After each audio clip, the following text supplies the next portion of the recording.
Then Pete went ahead and cheated on his wife with a girl that looked like local wildlife.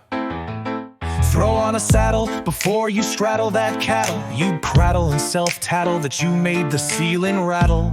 You were the only one snitching about your time above the kitchen. She wasn't even half your age. Say bye to your minimum wage. Did you believe their excuse, poor Petey? They didn't really fire you for your graffiti. Should've stopped popping off and just ignored the boobs and focused on dropping off your cardboard cubes. Then Mr. Norman got you storming right off the job.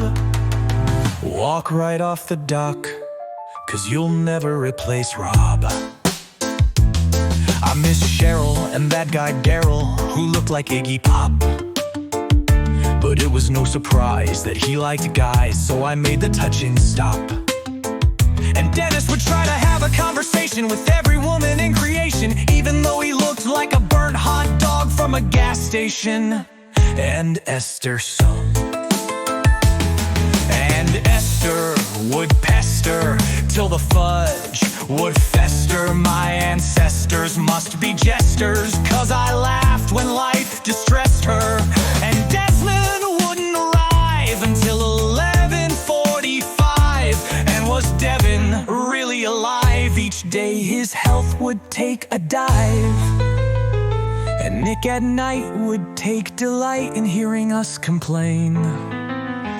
No new Titanfall at all, only added to his pain. I trust Shirley Temple all alone with Dave's ill heart before I trust that anyone would return a cart. And you can tell I miss Michelle and Pedro and Cliff, and just a whiff of any woman would get the Gunther stiff. And Bill King didn't have to beg the Meg to spread some leg. That little thing named Ingrid could wash down an entire keg. Booze wouldn't be how she'd die, it would be a snowplow in July.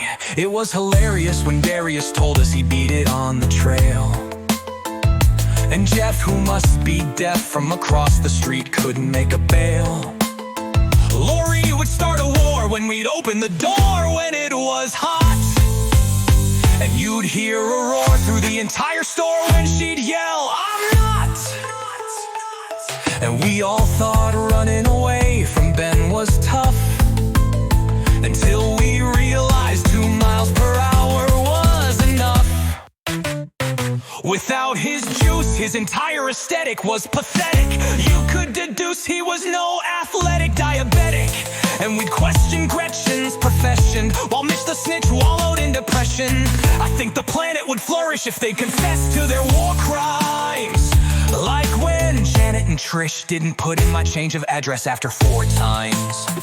Now what's that burning my eyes? It's got them scalding red. It's not the sun, surprise. It's balls, bows, balding head.